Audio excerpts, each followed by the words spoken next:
Olá, pessoal. Vamos à aula 7 do nosso curso de Química Analítica.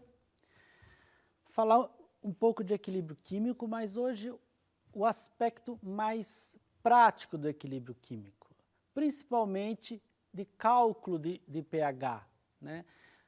Do entendimento da química de soluções, né? Vamos fazer uma abordagem para esse conhecimento, né? Bom, então, uma das principais consequências, né, do equilíbrio químico é o cálculo de pH, principalmente de soluções, né, oriundas de base ou ácido, né, e muitas vezes fracos, que é a grande maioria que você usa no dia a dia do laboratório, né, os ácidos fracos e os ácidos e as bases fracas, né.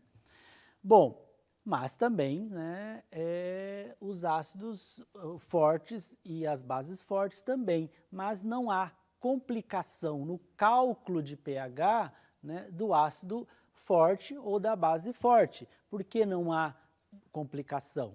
Porque se você tem uma molaridade conhecida de um ácido ou de uma base forte, a concentração, né, desse ácido de H+, dessa solução, é a concentração inicial pelaquela equação, né, de Hasselbalch, que você vai calcular direto, né? Mas, olhando, né, aqui nós temos alguns ácidos e nós temos o quê, né? Essa é a espécie onde está circulada, é a espécie que vai, né, protonar ou desprotonar, dependendo, né, do valor, né, de pH que você vai ter, né? Esse aqui é o nosso conhecido ácido acético, muito comum em laboratório, né, e também muito comum.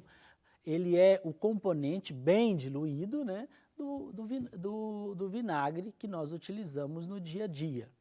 O ácido fórmico, né, também é um ácido bem fraco, um pouquinho mais forte do que o ácido acético, 10 vezes, né, mas tem esse nome porque, devido à sua origem, que foi encontrado na formiga.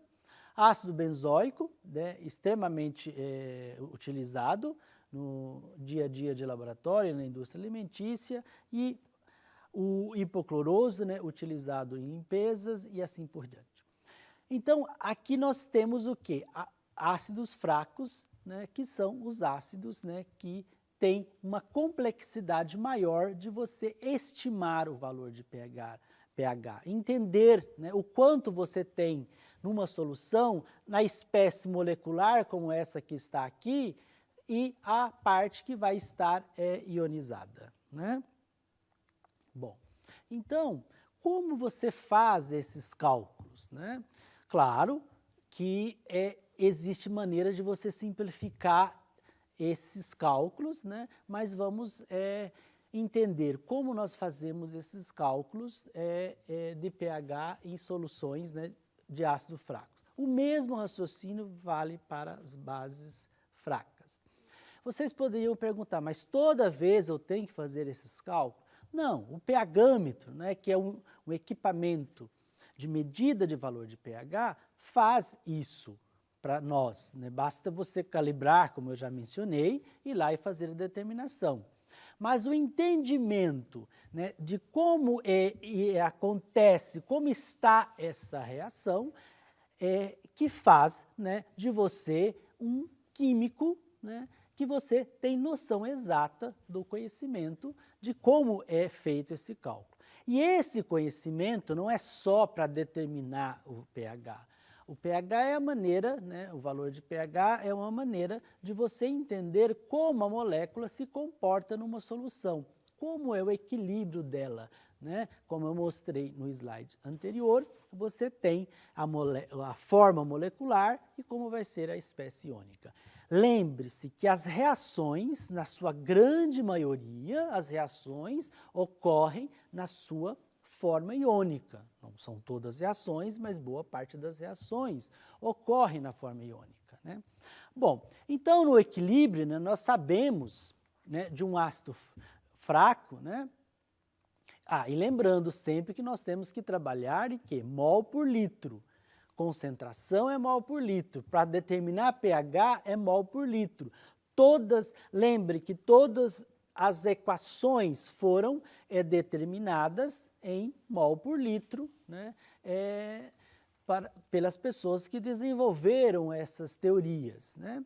Então, lembrando que num ácido fraco, né, a concentração de H+ é igual à concentração, né, de A-, e você tem a constante desse ácido. Constante ninguém tem que decorar, porque constante é tabelado, né? Então, nós vamos ter, lembrando da aula anterior, né, não vamos repetir, se a gente resolver a equação de equilíbrio, nós vamos ter o quê? Se H+ é igual a H-, então nós temos o quê? Nós podemos colocar H+ ao quadrado é igual a constante de dissociação desse ácido vezes a concentração inicial desse ácido, né? E nós temos o quê? Mas nós temos que lembrar que a concentração, nós estamos falando na condição de equilíbrio, né? Depois que você deixou a solução em equilíbrio. A concentração do ácido final, ela vai ser o quê? Ela vai ser a concentração inicial menos a quantidade de H+ produzido, né? Então, esse ácido inicial não é a concentração inicial, mas a final. E essa, muitas vezes, você não sabe, porque essa está regida pela a intensidade, né, ou pelo valor dessa constante de dissociação. Bom, então vamos lá. Vamos ver esse exercício que é calcular a concentração do íon hidrônio, né, o H+, presente em uma solução de ácido nitroso, 0,12 mol por litro. O equilíbrio principal está aqui, nós temos a constante, né, desse ácido é 7,1 vezes 10 a menos 4. Você tem, né, colocando essa constante, né, montando a equação, né, você vai ter depois H+ menos igual a HNO3, né, e essa informação é a que você tem 0,12 menos o quanto que ele ionizou, né? 0,12 menos o quanto saiu daqui, né? Você vai resolver uma equação de segundo grau, né? E você vai chegar à concentração de H+, né? Que vai ser 8,9 vezes 10 a menos 3 mol por litro. Bom, como pH é menos log da concentração de H+, resolvendo isso numa calculadora científica, você vai chegar simplesmente num valor de pH 2,05. Bom, mas nem sempre você precisa, né, de ter fazer toda essa conta, né, de uma equação de segundo grau. Existem maneiras de você simplificar essa conta, né? Vamos pensar aqui no exemplo anterior, né, que nós temos o quê? Né, a constante, né, a concentração de H+ é igual à concentração da espécie o A-, né, o Ne2-, então você coloca ela ao quadrado, né, e você tem o quê? A concentração inicial menos o quanto ele dissociou, né? Se você simplificar isso aqui, tudo, né, e você considerar que é muito pequeno, porque 10 a menos 4 é 0,0000, e então você desconsidera, é um número muito pequeno, 0,12 menos 0,00 vai dar praticamente 0,12, então você despreza e você resolve aqui direto, né, tirando a raiz quadrada desse valor, né, que foi 8,52 vezes 10 a menos 5, e você vai ter a concentração, vai novamente tirar o log e você vai ter 2,3. Então, o que acontece? Né? O que eu quis dizer na resolução desse problema? Quando eu tenho, né, o Ca ou o Ka, quer dizer, a constante desse ácido, Ka porque na literatura você encontra como Ka, mas no português é constante, né, desse ácido, e aí você escreve com C. Então, quando você tem, né, a concentração desse ácido muito maior do que a constante, né, você simplesmente vai fazer o quê? Raiz quadrada dessa constante versus a concentração inicial a concentração inicial vezes a constante de dissociação desse ácido simplesmente, né? Mas quando você pode optar isso? Como você vai saber que realmente, né, você pode fazer essa situação, né?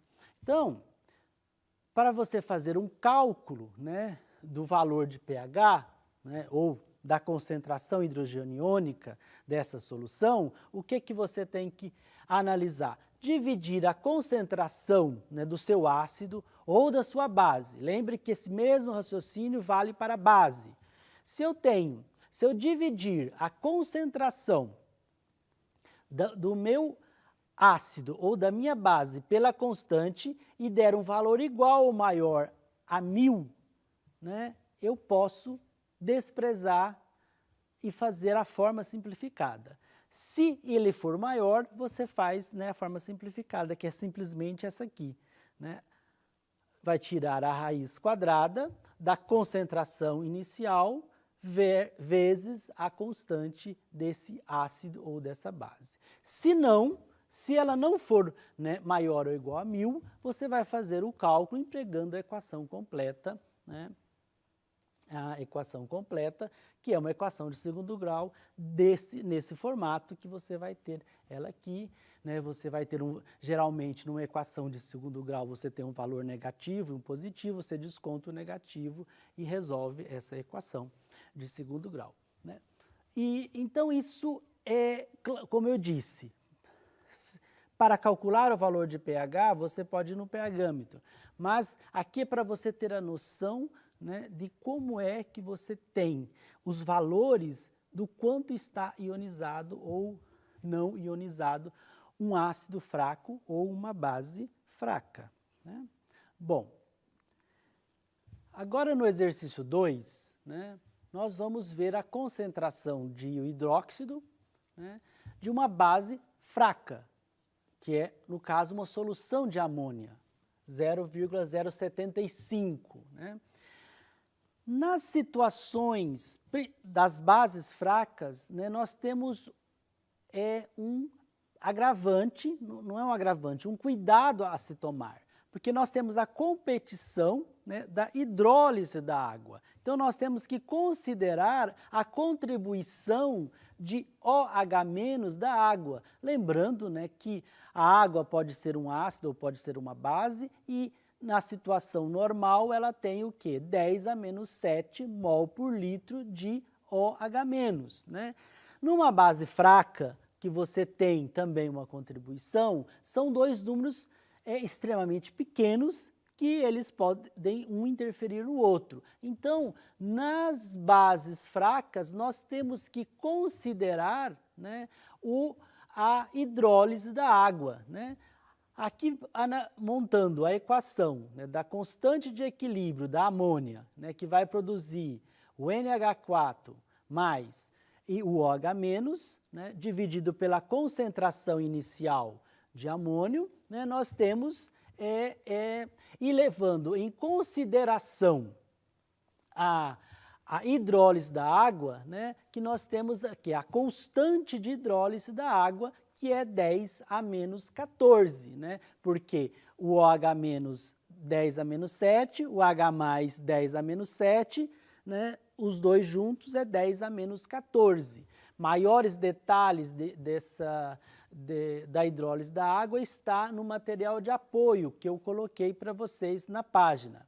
Então, você tem que considerar a questão da constante de hidrólise da base à constante, né, de hidrólise da água, né?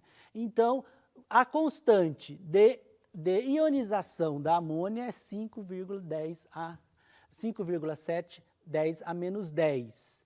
E a da água é 10 a menos 14. Então, você vai ter o quê? A constante final da hidrólise de amônia, na realidade, ela é 1,7 vezes 10 a menos 5, né?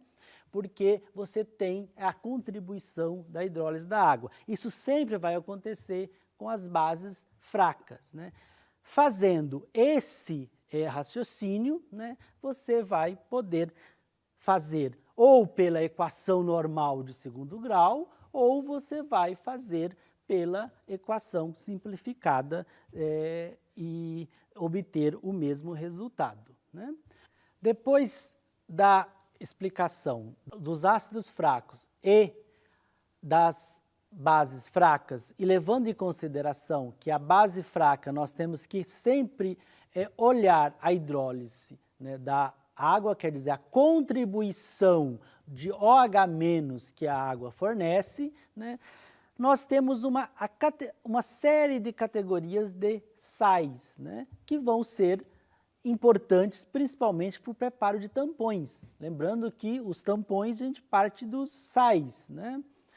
Então, nós temos 4 categorias de sais. E, lembrando, né, os sais são derivados do quê? São derivados de ácidos e de base, não? Então, nós temos a categoria 1, que são os ácidos fortes e base fortes, que deram origem a esse sal, né? O exemplo comum é o cloreto de sódio, né? O cloreto de sódio é oriundo do quê? De HCl e de NaOH, um ácido forte e uma base forte. Então, você tem esse tipo de sal. Depois nós temos os sais derivados de um ácido fraco e de uma base forte, acetato de sódio, que é oriundo, né, de um ácido acético, um ácido fraco, e de uma base forte, que é o NaOH.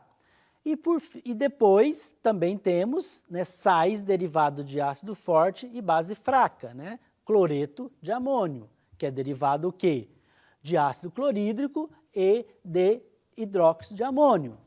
E, finalmente, a 4ª categoria, que são os sais de ácido fracos e base fraca, né? Acetato de alumínio ou acetato de amônio, por exemplo, que é derivado de ácido acético e hidróxido de amônio, né? Bom, esses sais, né, único que quando você coloca numa solução, ele não vai ter variação de pH, né, desse exemplo, é a categoria 1.